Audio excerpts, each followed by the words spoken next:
맡게 된 연극 연출하는 문상화라고 합니다. 안녕하세요. 뭐 방금 영화를 보셔서 너무 잘 아시겠지만 일단은 감독님부터 우리 세 배우님들 간단하게 자기소개하는 것부터 일단 시작을 하겠습니다. 네, 제 곳의 연출 박석영입니다. 이렇게 그 연기의 성전이고 그리고 모든 아름다운 연기자들의 고향인 대학로에서 또 존경하는 노사모 선생님을 모시고 이렇게 함께 이야기를 나눌 수 있게 돼서 저로서는 매우 떨리고 두렵고 한 그런 시간입니다. 함께 이렇게 영화 보아주셔서 너무 감사드립니다.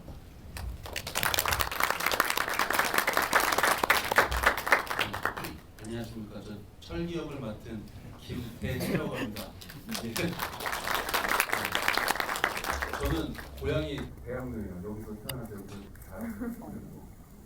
또 제가 좋아하는 제가 계속 연극 보면서 연기 막 공부하고 그랬었던 문상원 연출님께서 또 이렇게 흔쾌히 이렇게 진행을 도와주셔가지고 대학로에서 길거리에서 늘 마주칩니다.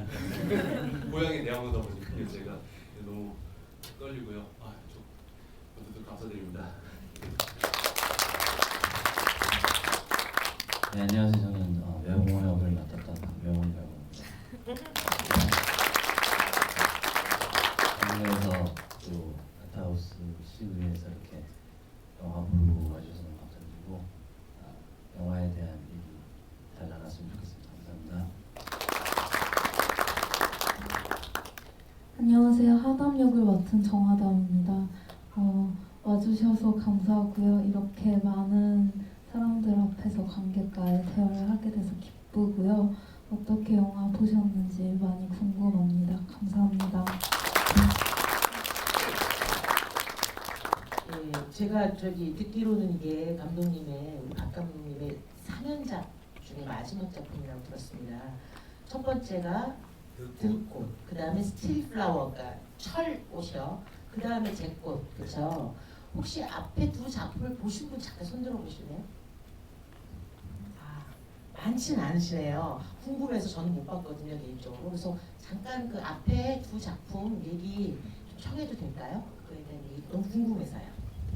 예, 제 첫 영화였던 들꽃은 거리에서 살아가는 아이들의 이야기, 우리가 소위 가출 청소년이라고 부르는 아이들의 이야기, 가출 청소년이라고 부르는, 저는 그렇게 불려야 된다고 생각하지 않는데 실제로는 집으로 돌아갈 수 없고 혹은 그 집이 되어주지 못한 아이들이 소위 말하는 가출fam얘기인가요?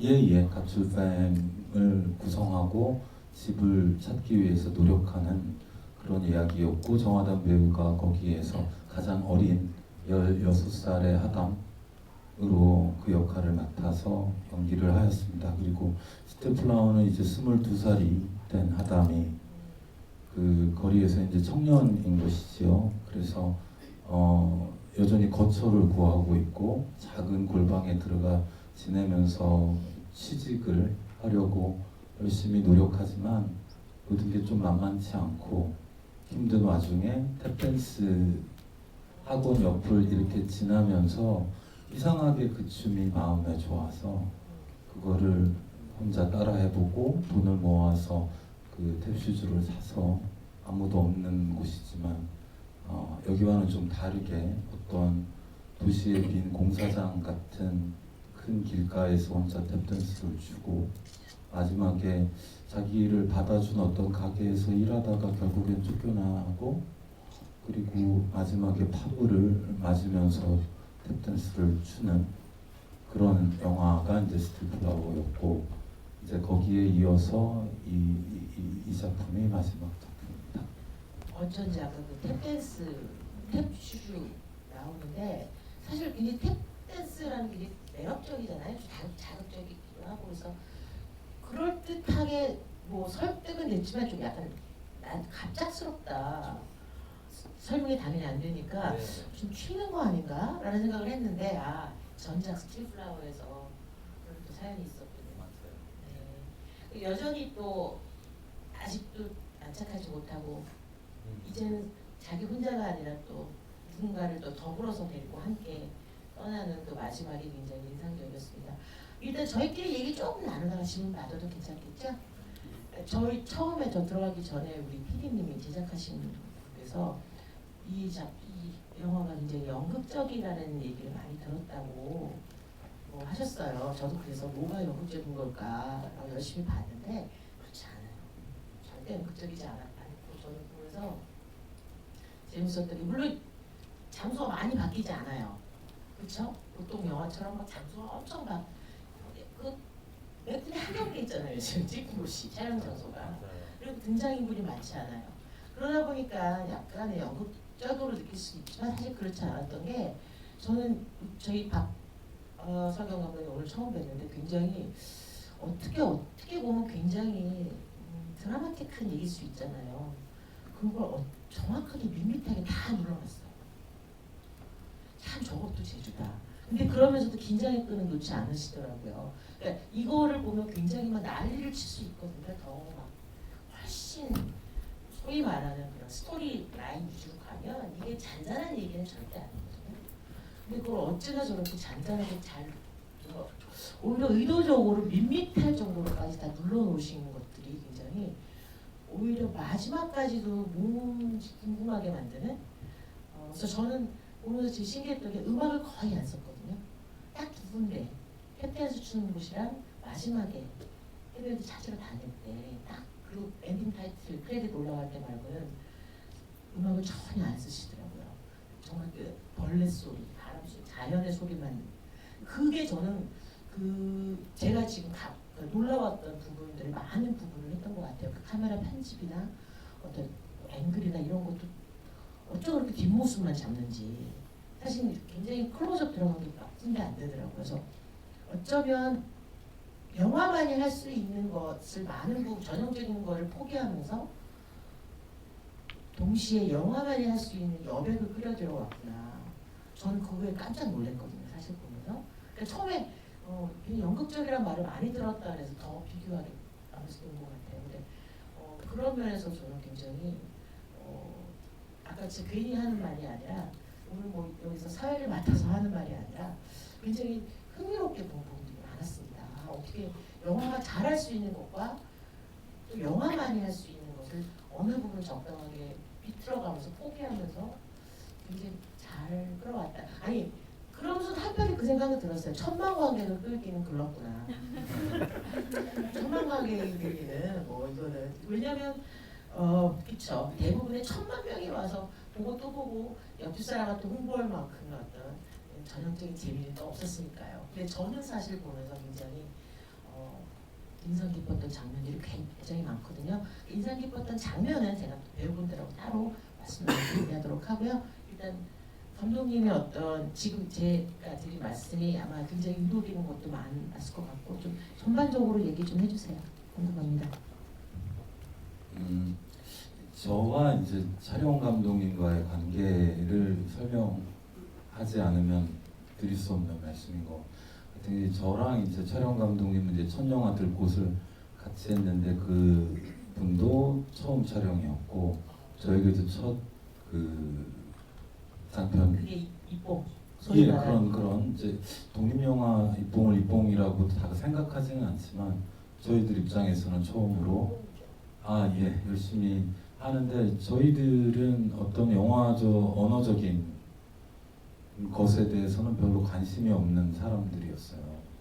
저희들은 이 영화는 어떤 영화인 것 같습니까? 그럼 예를 들어 들꽃의 경우에 이건 촉감의 영화인 것 같습니다. 그러면 이 사람이 모든 걸 이해하고 있구나 같은 느낌으로 같이 작업을 했어요.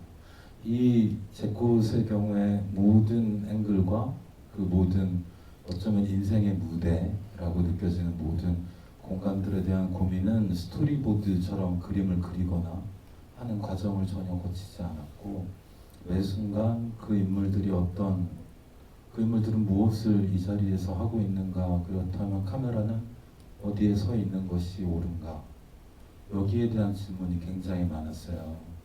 그래서 한 시간 반씩 모두를 대기하고 자리를 잡지 못하고 어디에 서 있어야 됐을까에 대한 고민이라고 생각했어요. 그것은 촬영 감독님과 저가 어떤 그 순간과 이 인간들이 서 있는 무대에서 어떻게 어떤 자리에 서 있어야 되는가에 대한 매우 윤리적인 결정들이 담겨 있었기 때문에 어쩌면 울고 있는 순간에 정면을 찍지 않고 뒷모습을 찍어야만 하는 건 저희들만 납득할 수 있는 거지만 어쩌면 인간은 그래서 하면 안 된다 같은 것이고, 그리고 아이들 둘이 맨 마지막에 만나고 있을 때 그때 카메라가 더 다가가서 저들이 껴안고 있고 얘기하는 거를 뭐 실제 저는 찍기는 했었습니다만은 그거를 결국에 쓰지 못하고 가까이 다가가지 못한 것은 저 사람들의 소중한 어떤 순간을 아는 척 할 수는 없을 것 같다. 그러니까 저희는 이런 식으로는 영화를 찍을 수 있겠는데 어떤 영화적인 컷이 나쁘다는 게 아니라 저희가 납득할 수 있는 그런 최소한의 어디에 서 있을까에 대한 윤리성? 윤리라고 하니까 너무 이상하게 느껴지실 수도 있지만 슬픈 애가 있는데 어디서부터 얘를 봐줘야 될까 이런 마음이었던 것 같아요. 그래서 클로즈업을 찍는 게 너무너무 부담스러워.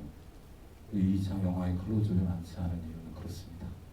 네, 정확하게 저도 그렇게 봤던 것 같아요. 그러니까 사실은 그 편집 이렇게 많이 할 수 있는데 전혀 그냥 풍경화를 보는 것 같아요. 자연 속에 있는 우리, 자연 속에 있는 그 인물들.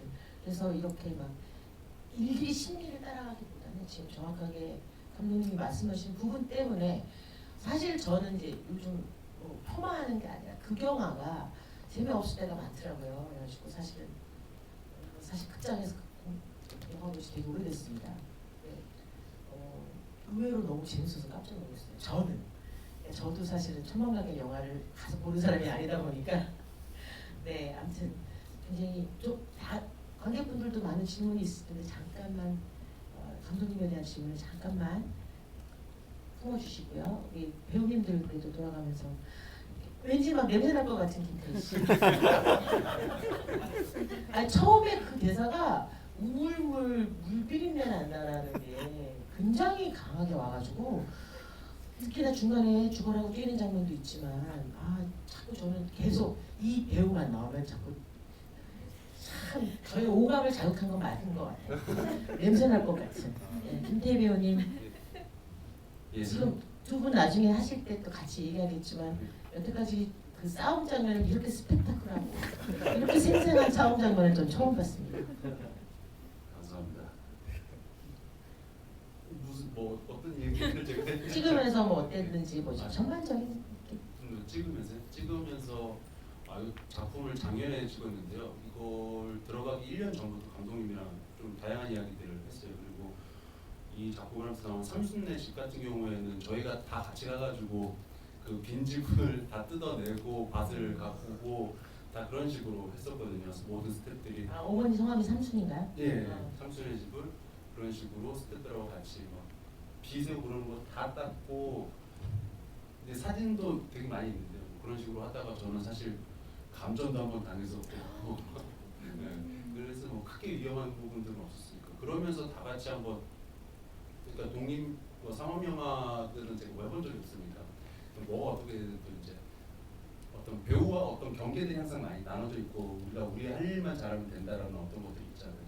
그게 저는 좀 항상 좀 의아한 부분들이 있었는데 감독님이 모든 것들 같이 준비하고 그 작업이 되게 좋았었던 것 같아요. 전반적으로 이해하려고 하는 노력 같은 것들 단순히 배우이기 때문에 연기에 대한 부분들이 아니라 전반적인 것들에 대한 관심, 애정 그게 결국 사람들에 관한 어떤 관심과 애정으로까지 갈 수 있다라고 저는 또 생각하고 믿고 싶어요. 안 그러면 내 시야 안에서만 바라볼 수밖에 없는 어떤 거에 갇혀서 강요하기 시작하는 것들이 생기니까 그런 작업들을 다 같이 나눈 거고 지금 영화가 상영하면서도 사실 다 같이 또 홍보도 하고 아이디어도 짜고 하는 게 재미있어요. 네. 그리고 내가 모르고 있었던 게 엄청 많다라는 것들을 알게 되는 그 순간 그래서 새롭게 맞이하는 이게 단순히 어떤 영화적인 연기적인 부분들이 아니라 관객을 또다시 만드는 어떤 그 순간이 앞으로도 내가 좀 더 적극적이면 알 수 있는 다양한 어떤 삶에 대해서 고민해 볼 수 있지 않을까라는 것들인 것 같아요. 이번 작업. 감사합니다. 고향이 대학입니다. 자, 그다음에 우리 박명호 배우님은 이분하고 꼭 술 한잔 같이 하고 싶다는 생각이 실제 술 마시는 스텝이 어떻게 될지 너무 궁금해져서요. 대부분의 설정이 다 취한 설정이었죠. 사실 취한 연기가 제일 어렵거든요. 진짜 어려운 게 취한 연기예요. 우리 박명호 배우님 물론 이제 저희야 여기서 오늘 한 번이지만 우리 배우님들과 감독님은 이 자리가 이런 자리가 되게 여러 번 있잖아요. 했던 말 또 하고 막 반복될 수 있거든요. 그래도 꼭 한 번 그래도 이 방금 제 꽃 영화를 보는 관객들하고 나누고 싶은 얘기가 있다거나 또는 들려주고 싶은 얘기가 있다면 좀 부탁드릴게요. 네, 뭐 술은 뭐늘 마시는 거니까 뭐 저랑 술을 엄청 많이 드신 분들이 오늘 또 대학로 GV에서 계신데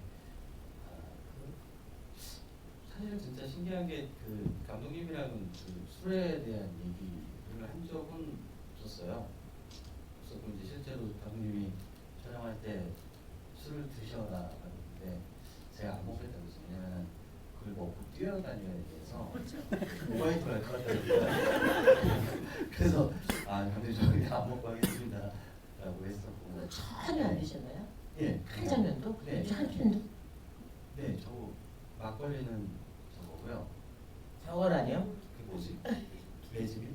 아, 그런. 네. 그래서 뭐 했었고 어쨌든 명호 역할을 하면서 감독님이랑 처음에 이제 촬영 초반에 얘기 나왔던 게 이게 솔직히 어떻게 보면 굉장히 비극적인 인물로 표현될 수 있기 때문에 근데 이제 그렇게 풀었더니 굉장히 여기가 되게 딱딱하게 나오고 굉장히 비극적으로 설명이니까 햄릿? 네, 저처럼 어떻게 그런 식으로 그냥 근데 그게 아니고 그냥 진짜 일반 소시민의 그냥 사람이 그렇게 하루하루 살아가다가 어느 날 정말 운명처럼 한 아이가 딸이라고 나타났을 때 어떤 심정일까 하는 그런 식으로 캐릭터를 다시 생각해서 초반에랑 촬영할 때랑 나중에 촬영할 때가 좀 많이 달랐었고요. 그리고 영화 찍을 때 저희가 배우가 아까 얘기했지만 배우들끼리 좀 이렇게 좀 감독님과 또 스태프들과 그 공간 안에서 좀 많이 만들고 또 거기서 잠도 자고 우리가 또 직업이 음료수 공장에서 일하니까 또 저희가 한 며칠 음료수 공장 일도 해보고 그런 정서적인 그런 것들 많이 해서 연기할 때 도움도 되고 뭐 그랬던 것 같습니다. 이번 작품 거의 그냥 같이 집단 합숙했을 것 같다는 느낌이 좀 들더라고요. 아무래도 그 수밖에 없었을 것 같고 아무튼 저는 두 분의 그 다리 위에서의 질주와 그 싸움 장면은 정말 영화적 기법을 사용하지 않았음에도 불구하고 전 너무 정말 완전히 큰 소리로 웃고 싶은 걸 참느라고 박수를 치면서 웃고 싶었습니다. 저는 아주 명장면을 꼽고 싶네요. 그다음에 우리 지금 보니 우리 박 감독님의 페루손 하시네요. 그죠? 자, 우리 여배우님 보면서 사실 저는 좀 옛날 배우긴 하지만 잉그리트 버그만의 문매를 잠깐 봤고요. 또 어떤 순간 그 마지막에 왜 떠나기 직전에 마치 경계하듯이 째려보잖아요. 마지막 직전에 마치 새끼를 보호하는 어미새처럼 되게 경계하는 듯이 막 째려보고 있는 그 순간에는 약간 소피아 로렌의 모습을 본 것 같아요. 저는 굉장히 많은 얼굴을 갖고 있는 저는 이 영화 처음 시작했을 때 감독님이 무슨 얘기를 하셨었냐면 이 하담이라는 인물이 어렸을 때 받았던 가장 큰 상처가 11살 때 아빠를 찾으러 왔다가 아니라는 걸 알게 돼서 홀로 떠나갔던 어떻게 보면 가장 큰 이 친구의 트라우마 같은 일을 이제 어른이 됐으니까 그때를 생각하면서 지금 내가 가면 지켜줄 수 있을 텐데 이런 마음으로 시작한 영화라고 설명을 들었었고 그래서 그거를 표현하기 위해서 여기 시골에서 이렇게 있으면서 정말 저도 그 시골 생활이 이상하게 시간이 느리게 가고 이러니까 문득문득 한 번도 생각해 본 적 없었던 저의 어린 날, 그리고 실제로 해금 배우가 11살이니까 11살짜리 그 친구를 보면서 나의 11살은 어땠지? 계속 그렇게 과거의 기억을 되짚어보면서 저를 좀 계속 생각하게 했던 영화였었던 것 같아요. 설정이 그 하람이가 극상 설정이 몇 살이에요? 24, 5. 본인 나이가 네. 네네. 근데 혹시 제가 착각인지 모르겠지만 해별아 그러다가 마지막에 막 찾으러 돌아다니면서 막 오느라고 그럴 때는 해달이라고 들어온 것처럼 들렸어요. 그건 아닌 거죠. 네, 그렇지는 근데 마치 별이 달로 바뀐 것 같아요. 존재감 면에서. 그래서 사실 저는 굉장히 막 해달이라고 부르는 것처럼 자꾸 들려서 그럼 제가 마음이 그만큼 변해 있었나 보네요. 대단하십니다. 진짜로 별이 달로 변할 듯한 그런 좀 느낌을 좀 받았었어요. 네, 어떤 분은 제가 그러니까 서울동인영화제 개막작이었는데요. 이 영화가 영화제 그 당시에 이제 위원장님은 그때 듣는데 그 이름을 부르는 걸 오지마 이렇게 뭐 이런 식으로 들으셨대요. 오지마 뭐 오지마 막 이런 식으로 이상하게 들으셨다고. 이게 좀 다들 조금씩 다르게 느끼시는 부분이 네, 있는 그러니까 것 어떻게 관객이 본인이 따라서 본 영화의 느낌이 그대로 필터링이 이렇게 겹쳐질 수 있게 해주는 배우네요. 굉장히 저는 그래서 의아해하면서 유심히 듣는다고 들었는데도 안만 들어도 해달인 거예요. 그러나 내 마음이 그만큼 변해 있었던 모양입니다. 네, 자 그럼 이제 일단은 뭐 돌아가면서 한마디씩 했으니까 관객분들 중에서 질문 있으신 분? 네, 우리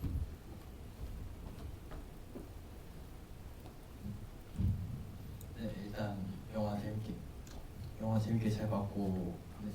이제 감독님에게 두 가지 정도 질문을 드리고 싶은데, 영화가 처음 시작되고 나서 가장 놀랐던 게 스크린을 전부 활용하시더라고요. 보통 영화가 이제 영화 위아래를 좀 자르던가 이제 그렇게 해가지고 시네마 뭐 그렇게 해서 하는데, 스크린을 전부 활용해가지고 약간 보여주고 싶었던 게 의도가 있으신지 궁금하고, 이 영화에서 화면 내 평면적인데 배우들이 동선적으로 굉장히 많이 움직이더라고요. 이 동선적인 면에서 어떤 부분을 고민하셨는지, 그리고 아까 평론가님께서 얘기한 것 같은데 마지막 장면만 뭔가 유독 그 전까지 장면들과 달리 이제 뭐 관객을 쳐다보는 것 같고, 이제 카메라가 정적이던 카메라가 조금씩 움직임이 있는데 그 엔딩 씬에서만 좀 특별하게 좀 변화를 주신 이유가 있는지 좀 궁금합니다.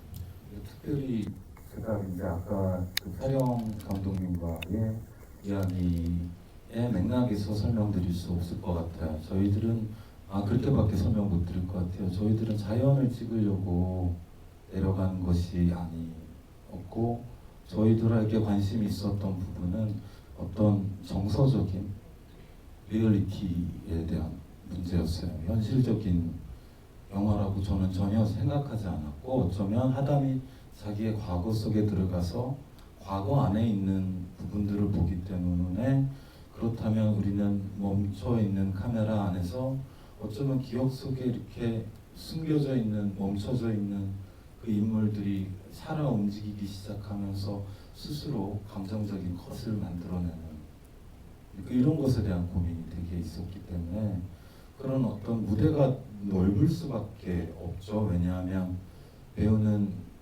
얼굴로도 연기하나 몸으로도 연기하고 위치로도 감정들을 표현해 내시는 예술가 분들이시니, 그런 어떤 무대를 이렇게 침입하지 않는 형태에서 찾아내야만 하는 것이었고, 그리고 마침 저희가 간 곳이 또 시골이어서 너무 자연스럽게 저희가 되게 예쁘게 찍으려는 노력을 하거나 이런 것은 아니었어요. 실제로 카메라를 대면 되게 아름다운 곳들이 많았고 그냥 되게 기뻐하면서 찍었었던 것 같고, 그리고 그 마지막에 카메라 흔들린다 같은 것을 저희는 끝까지 흔들 생각이 없었어요.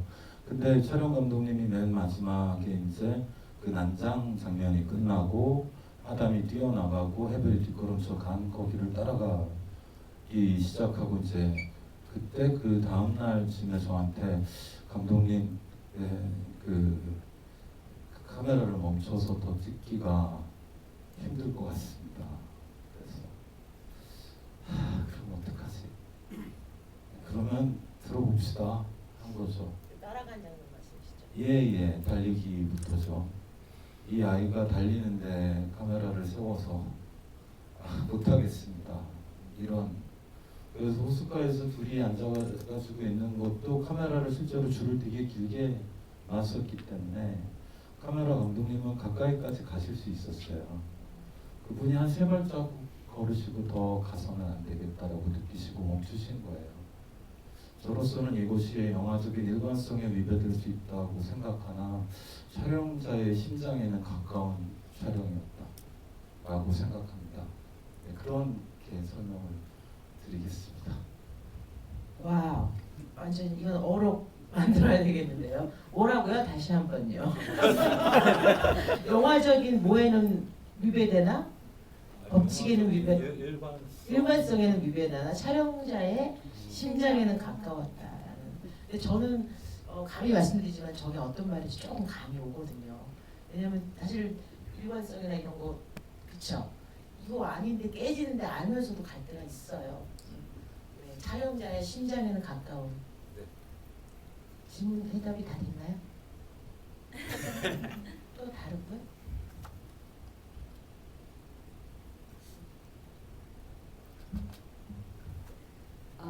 그 명호 배우분이랑 철기 배우분이 이제 나중에 좀 끝에 갈 때쯤에 몸싸움을 많이 하셨잖아요.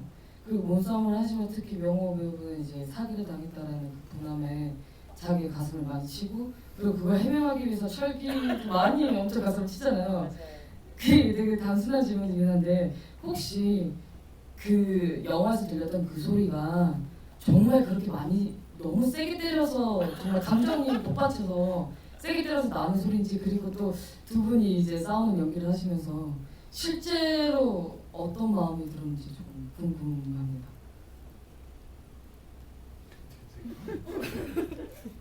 예, 일단 그 때리는 소리가 어떻게 들렸는지는 뭐 다시 녹음을 했었는지는 잘 모르겠어요. 그 때릴 때 녹음한.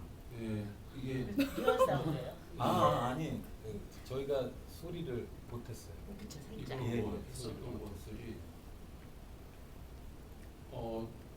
저는 철기라는 역할을 그렇게 생각을 했어요. 제가 주변에 분명 여기도 앉아 계시는 답답한 많은 사람분들 우리가 항상 이야기하고 싶지만 내 이야기가 어떤 파장을 만들어낼 걸 알기 때문에 급격하게 찾는 분들이 계신단 말이에요. 그런 분들이 어떻게 보면 되게 멍청하게 보일지 몰라도 그분들이 저는 되게 질서를 유지하고 있는 사람이라고 깊이 존경하는 부분이 분명히 있어요. 왜 저는 그러지 못하니까.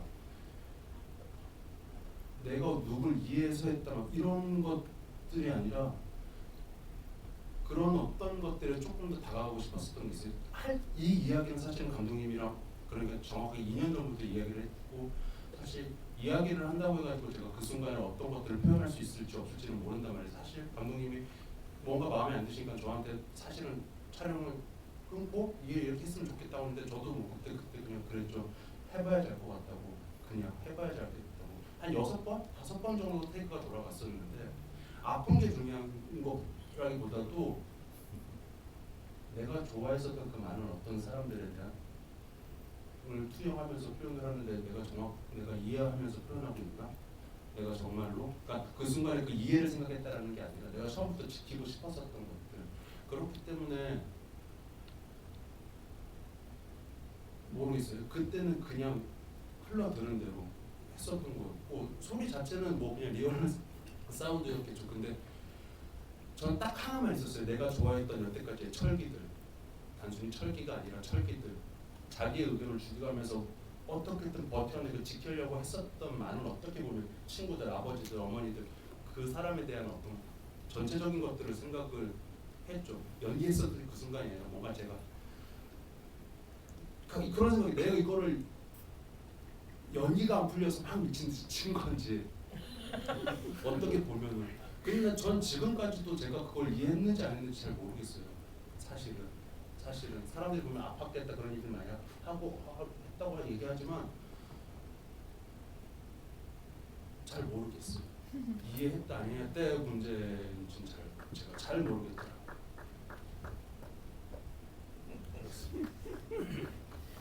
혼자 외롭게 치시는 다 같이 한번.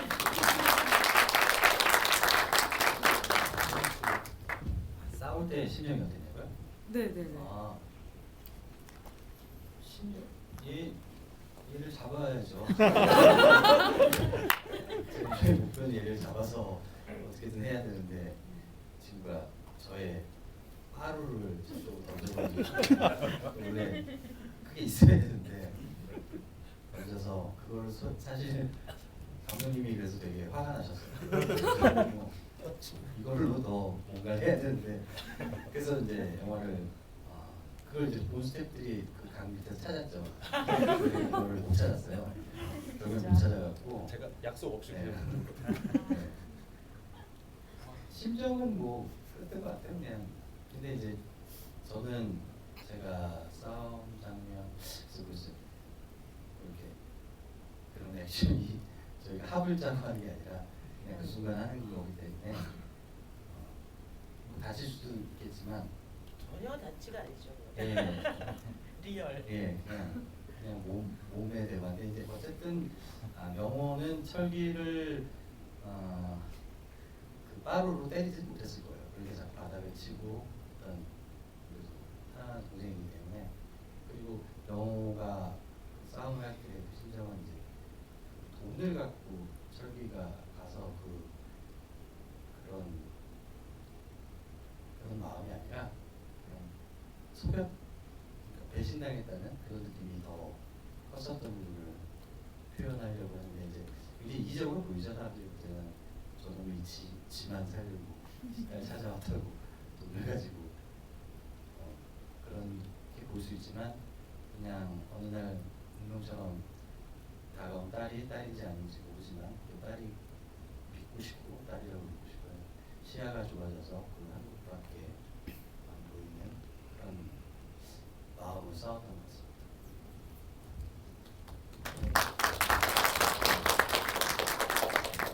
오죽하면 정말 그렇게 밤새 그 청소하는 장면에서 마음을 알 수가 있잖아요. 몸내 뭐 의심스러워 하겠죠. 너무 반가워. 자기 피부치를 이렇게 반가워하다니. 참 많이 모든 존재들이 많이 외로웠구나. 궁극적으로는 우리 박석영 감독님이 참 외로운 분이구나라는 생각이 들더라고요. 네. 아무튼 아까 뭐 순간 포착 이런 얘기를 좀 했는데 그게 또 영화와 연극의 다른 점인 것 같아요. 저희가 또 특별히 대학로에서 이루어지는 관객과의 대화다 보니까 연극 얘기를 살짝 끼워 넣자면 사실 연극은 매회 연극 공연을 하잖아요. 그래서 이런 어떤 본인의 이성을 떠나는 약간의 그런 초인적인 어떤 이런 것들을 사실 연습 때 만나야 됩니다. 저희는 연습 때 만나서야 우리 공연 때 매회 매일 라이브 나올 수가 있어요. 그래서 사실은 그러니까 완전히 너무 지나치게 가면 혼나요. 저희는 사고가 날 수도 있고 매회 반복돼야 되는 것들이기 때문에. 그런데 영화야말로 왜 우리가 41.19 마라톤을 뛰다 보면 어느 순간 몽롱해지네요. 어느 순간 자기가 뛰는 게 아니라고 그러더라고요. 거의 막판에는. 배우들도 사실은 혼신을 다해서 막 여러 번 하다 보면 그런 이상한 호르몬이 나오면서 약간 그런 상태에 도착을 하는데 영화야말로 그런 순간을 포착할 수 있다는 그런 아주 마력이 있는 것 같습니다. 다른 질문 또 있나요? 질문이 아니어도 좋습니다. 그냥 굉장히 뭔가 이런 점은 조금 못마땅하다도 괜찮았고요. 이런 점은 정말 좋았다도 좋고요.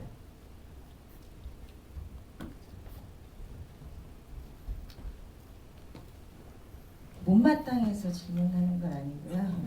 제목이 너무 예쁜 것 같아요. 그래서 저는 앞서 있었던 뭐 들꽃과 스틸플라워는 못 봤거든요. 근데 스틸플라워는 페이스북을 통해서 많은 정보를 접하긴 했어요. 근데 오늘 이 영화를 보고 다 보고 싶다 이런 생각이 들더라고요.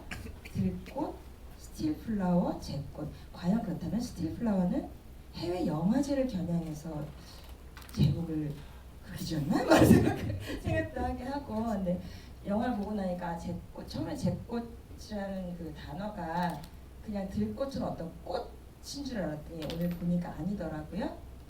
제가 맞게 봤나요? 네. 그 장면, 아 그래요? 꽃이 있어요? 아니요, 아니죠. 없습니다. 그 제가 타면서 그 불꽃이 예. 약간 옛날에 봤던 그 하나비 한 장면 같기도 하고, 그래서 슬프면서 너무 아름다운 장면이었거든요.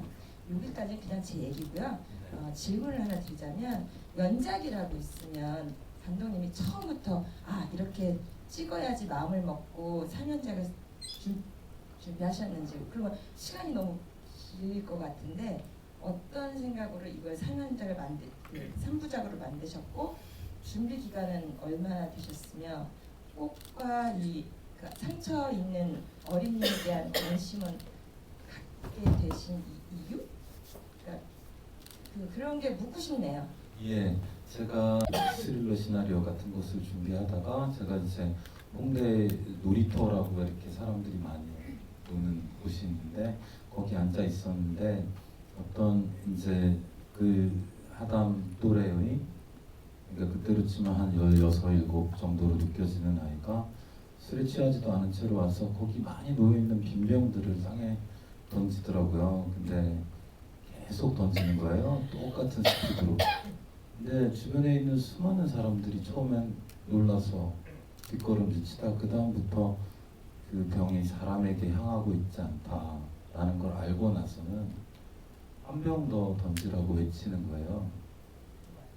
주변에 있었던 그 금요일 날 밤을 취해서 보냈던 한 4, 50명의 군중이, 그래서 흡사 무대와 같은 순간이, 그 여자아이는 계속 병을 던지고 있고 주변에 4, 50명의 사람들은 정말 거대한 목소리로 한 병 더, 한 병 더를 외치고 그 아이는 계속 그 병을 던지고, 그 중에 있던 한 외국인 하나는 자기가 마시던 맥주를 끝까지 빨리 마시고 가져다 주고 던져달라고 부탁하고, 그거를 또 아무것도 아니라는 듯이 땅바닥에 던지고. 한 곳이요? 아니면 여러 곳? 아니요, 한 곳으로 계속, 예를 들어 이쪽으로 계속, 그러니까 바닥이 똑같았던 거죠. 계속.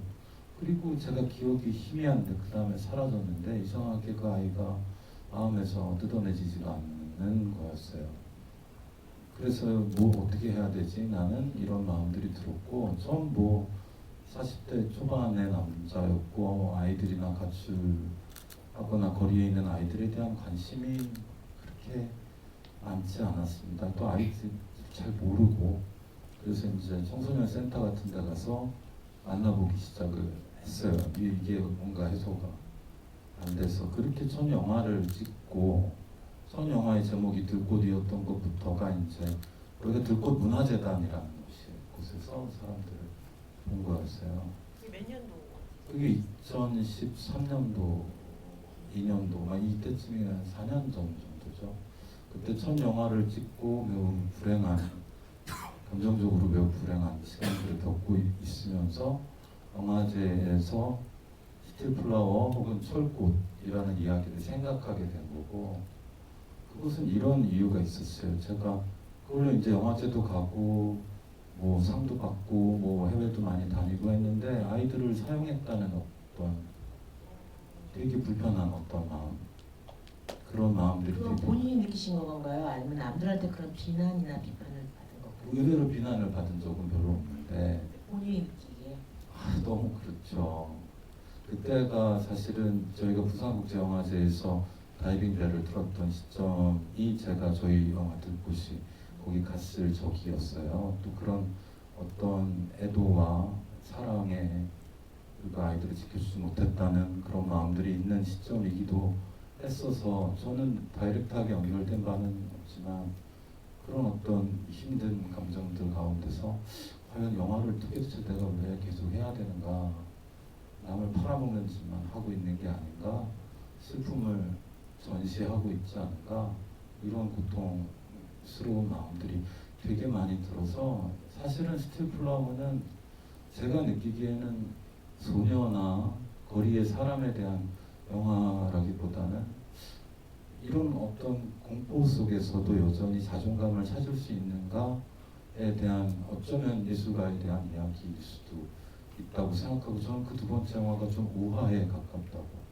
생각해요. 실제로 그 영화에서 정하담 배우는 너무 훌륭한 연기를 하였고 많은 상을 받았지만 그것은 매우 여성도 아니고 남성도 아닌 어떤 지경에 있는 어떤 사람. 그래서 함께 이 캐릭터는 너도 나도 모른다. 같이 이 대역은 우리가 모르는 사람이다. 너는 너대로 찾고 나도 나대로 따라가 볼게. 이렇게 해서 만들어진 좀 되게 결이 다른 두 번째 영화였기 때문에 세 번째 영화까지를 계산을 한 적은 없고요. 만약에 했다고 하면 3년에 걸쳐서 뭐 아시겠지만 연극이나 영화나 이렇게 말도 못하게 지난한 과정을 계속 걸어오기는 너무 쉽지 않았을 것 같고 과정에 사랑하게 되는 사람들을 만난 곳이고 지금도 여전히 그렇습니다. 예. 만약에 작정을 했으면 진짜 어쩌면 못 버텨냈을 수도 있어요. 그렇죠? 저는 아까 개인적으로 감독님이 너도 나도 모르는 캐릭터다라고 얘기하는데 같은 창작자로서 너무 가슴에 와닿는데 사실 여러분 전지적 작가 시대야말로 생구라거든요. 가능치가 않아요. 그리고 정말 우리 정말 인생의 가장 핫한 곳에서 정말 비껴서 있잖아요. 사실은 우리 다 놓치거든요. 그러니까 정말 어떻게 보면 오늘 이 영화야말로 정말 리얼리티가 아니었나. 정말 구라치지 않고 정말 우리 핵심은 못 보잖아요. 맨날 비껴가요. 그래서 저는 아까 그 뒷모습이 참 인상적이었던 게 많은 부분에서 지금 아마 카메라나 영화 기법은 뒷모습이라고 비유될 만한 부분들이 거의 이었다고 해도 과언이 아니었기 때문에 네, 그렇습니다. 또 다른 분들 말씀 나누고 싶은 그래서 거기에서 지금 안 오셨지만 연극 오래 하셨던 정은경 선배님 여기에서 이제 어머님으로 나오셨던 청춘 예찬으로 네, 극단 백수광구 단원이고요. 저 개인적으로 알고 있는 분입니다. 백수광구에서 오랫동안 네, 어떤 연기들을 보면서 제가 이제 연극을 오래 하셨던 배우분들에 대한 그냥 저로서는 일종의 배우를 목격하는 시점에 있는 저는 영화 감독이니 제가 연기를 트레이닝하거나 이럴 수 있는 그런 건 전혀 없기 때문에 그런 시점에서 정은경 선배님이 저희 영화 안에서 이렇게 해내셨던 혹은 보여주셨던 손끝 하나 그리고 고개 숙이는 거 하나 눈빛 하나가 저는 너무너무 좋고 그것이 어떤 한 연기자가 대단히 스포트라이트에 있지 않는 어떤 주변의 삶을 겪어내고 있더라도 너무 감사하고 찬사를 보내고 그런 분들이 만들어낸 연극이라는 이 공간을 되게 존중하고 존경하게 되었어요. 이거를 간단하게만 말씀드리면 저는 그저 머리를 한번 쓰다듬어 주실 수 있어요? 정도의 디렉션을 해요. 그냥 앉아 계실 수 있어요. 그냥 아이들이 안에서 이야기하고 있는 걸 좀 들으신 건데요. 그 안에 그 시간과 모든 것들을 이미 다 듣고 있었던 사람 같은 그런 정말 이해할 수 없는 어떤 너무 쑥스러워하셔서 사실은 여기 오셔야 되는데 연기를 말로 설명하는 게 너무 본인 마음에 불편하시고 그래서 못 오셨는데 선배님을 위해서 다 같이 한 번만 박수를 쳐주시면 너무 기뻐요. 뭐 저도 사실은 뭐 머리를 좀 쓰다듬어 주면 안 될까 정도의 디렉션밖에 못 드리는데 그건 것 같아요. 그러니까 연극 공연은 물론 영화도 마찬가지지만 굉장히 옛날에 홀리헌터라는 배우가 어디 인터뷰 나와서 그런 얘기를 하더라고요. 연극과 영화의 가장 큰 차이점이 뭐냐. 영화는 훨씬 더 장기 프로젝트잖아요. 그래서 연극은 그거에 비하면 연습 기간과 공연 기간이 6개월 내에 다 끝나니까 정말 아침에 눈 뜨면서부터 그 사람을 산다는 거죠. 훨씬 더 집중도 있게 어떤 배역에 온전히 몰입을 할 수가 있나 봐요. 배우들 입장에서는. 그리고 또 이 씬도 한 호흡으로 가잖아. 중간에 끊는 게 없이. 그리고 또 연극 공연은 1년에 한 두세 번도 가능한 이러다 보니까 훨씬 아무래도 그 저는 연극과 영화 연기가 크게 다르다고 생각하지는 않습니다. 근데 연극 공연을 많이 한 배우들은 혼자 정말 너무 대단하지 않아요? 작은 디렉션에 그냥 배우들이 알아서 우주를 가지고 와요. 진짜 갑자기 그냥 저의 그냥 별거 아닌 말에 그냥 한 우주를 가지고 들어온다는 느낌이 들 때가 제가 배우를 만나면서 항상 경이롭게 네, 느껴지는 맞습니다. 부분이고 제가 보기엔 우리 박 감독님도 똑같이 그걸 느끼신 것 같아요. 그래서 저희는 정말 저희 감독이나 연출진은 정말 배우들을 존경합니다. 진심입니다.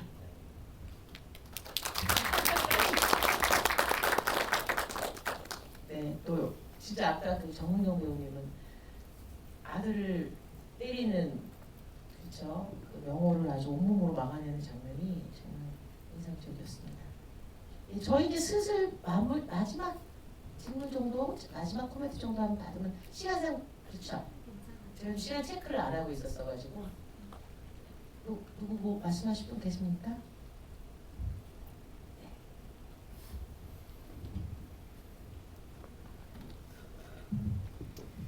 네, 그 감독님한테 질문 드리고 싶습니다.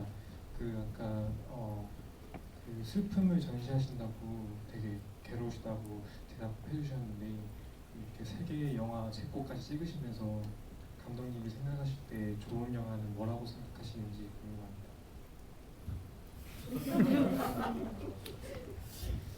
되게 대답하기 민망한 질문이 될 수 있는 지금 본인이 좀 하고 있는데 좋은 영화가 뭐냐라는 거는 하지만 그래도 한번 본인이 하고 싶은 영화라고 뭐 말해도 될까요? 어떤 영화가 좋은 영화라고 생각하세요?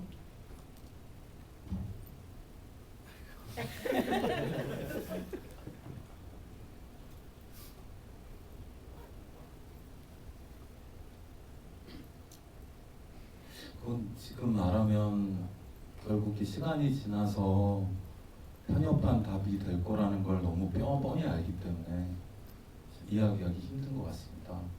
제가 영화를 계속하고 나이가 좀 더 들고 사람들을 조금 더 가까이 보고 나면 또 다른 생각을 하게 될 거라서 제가 지금 섣부르게 영화라는 그 예술을 어떤 것이 좋다 나쁘다를 잘 말씀드릴 수는 없을 것 같습니다. 죄송합니다. 아니 그래도 주문하신 분 뭐 하실까봐 제가 밖에서 제가 좀 얘기하자면 항상 어떤 것이 본인의 대표작이라고 생각을 하냐는 질문을 맨날 받아요. 제 얘기가 아니라 프랑스의 저보다 훨씬 연배가 높으신 아드리아느 갑자기 생각이 안 나네. 무시키네라는 여자 여류 연출가가 계신데 그분이 항상 그렇게 말씀을 하세요. 바로 지금 끝낸 작품. 그게 나의 대표작이다. 그러니까 무슨 얘기냐면 지금 당장 내가 열심히 하고 있고 열심히 바라보고 있는 것이 최선이고 근데 그건 언제든지 변할 수 있다는 거죠. 그래서 아마 지금 우리 박 감독님은 이것이야말로 가장 좋은 영화라고 생각하고 만드셨을 거예요. 하지만 아마 제 것으로 끝나지는 않을 것 같습니다. 조금 미안이 되나요? 네.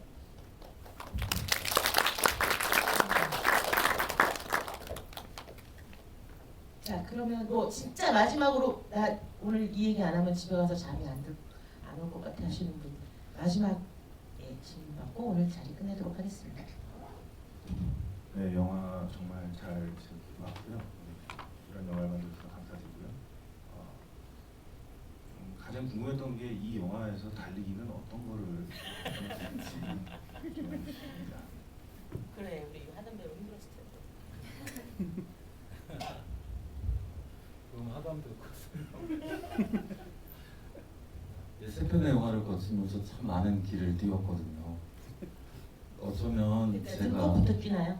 네? 들꽃부터 뛰나요? 들꽃에서도 뭐 도망치는 것은 아니지만 같이 네. 어딘가로 뛰는 장면이 있기는 하고. 아니 근데 여기서는 아예 처음부터 뛰잖아요. 맞아요. 좋아서. 네. 맞아요. 계속 달랐던 것 같고 특별히 어떤 의미를 넣으려고 했었던 거는 아닌데 뭐 신발이나 뛰는 거나 이런 것에 대한 것들이 되게 많이 나온다고들 말씀하셔서 저로서는 깨닫는 나중에 그렇구나 이런 생각들을 좀 하게 돼요. 근데 영화의 마지막에 카메라가 이제 이제 같이 따라가면서 하던 배우가 이제 아이의 이름을 부르면서 뛸 때 그때 제가 되게 묘한 느낌을 받았었던 건 이렇게 한 아이를 혹은 잃어버린 어린 날의 자기를 위해서 달려가는 그 장면이 이제 발이 보이지 않지만 그 발 밑에 오랫동안 움직이고 있지 않던 지구가 처음으로 돌기 시작하는 것 같은 자전을 시작하는 것 같은 그런 이상한 마음이 들었어요. 저 아이의 슬픔과 간절함이 지구를 돌리고 있을 것만 같은 그런 마음들은 생각하게 됐지만 그거를 노리거나 뭐 이렇게 어떻게 다르게 생각했었던 거는 아니에요. 나중에 이해하게 되는 것들이 제 입장에선 대부분이었습니다. 그래서 그런 말씀들 안에서 배우는 것 같아요. 아니 감독님 그겁니까? 지금 자전이라는 거대한 단어까지 나왔는데 의도하지 않았다면 신이시여 과연 이것이 제가 찍은 게 맞습니까? 아니, 제가 그냥 아니 근데 찍다 보니까 느꼈다는 거예요. 그냥 이상하게 그러니까 움직이는 신이시여 같이 과연 하시는 제가 지구를 자전시키고 있습니다. 맞아요. 네, 좀 질문에 답이 좀 됐나요? 네. 사실은 저는 여기 잘못 나서 평론가가 아니고 저도 그냥 연극 연출을 하는 사람인데 저는 그냥 했는데 오히려 너무 좋게 읽어주시고 좋게 해석해주시는 분들이 너무 많으세요. 아마 그런 분들이 이제 좋은 평론가 분들이시고요. 내가 좋게 의도한 걸 나쁘게 봐주시는 그런 평론가들도 가끔 계시긴 하지만 아무튼 저는 오늘 대학로에서 또 이루어지는 이런 관객과의 만남이라 해서 또 고맙게 감사하게도 저를 또 불러주셔서 말도 안 되게 또 사회라는 걸 한번 봤습니다. 사실은 처음입니다. 정말. 그럼요. 아니 근데 아니 저희도 관객과의 대화를 늘 하니까 저 말고 항상 사회자가 따로 있죠.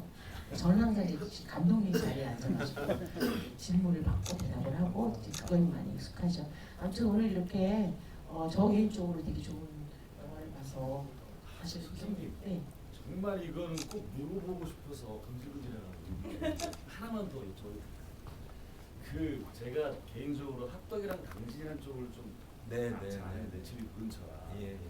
근데 전체적으로 다 그 평화로운 그림들이 쓱 지나가는데 그 7천만 원 가방을 들고 있던 그녀가 바라봤던 제철소 네, 네. 한번 그 위압감이 되게 셌는데 네. 그 장면에서 뭔가 말씀하시고 싶었던 게 제가 잘 본 거인지 모르겠습니다.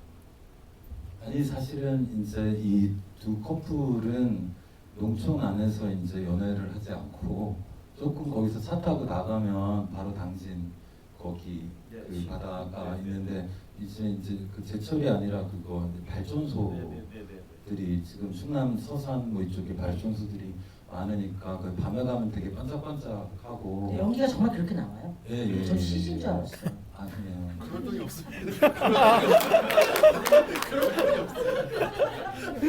그들은 이상하게 조금 떨어진 곳에서 저희가 사실은 무슨 극장 같은 데서 가서도 찍고 그랬어요.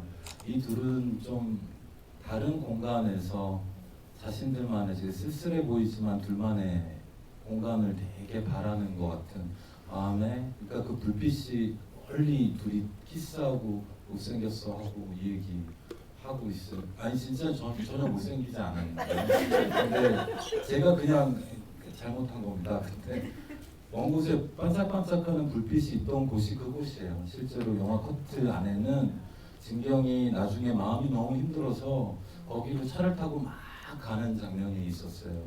그거를 가까이 가서 보니 멀리서 예뻤던 불빛이 저 모양이었구나. 내 마음이 저렇게 그렇구나. 내가 바랬던 거. 그리고 나서 이제 돌아가는 것 같아요. 그렇게 생각을 했었던 거.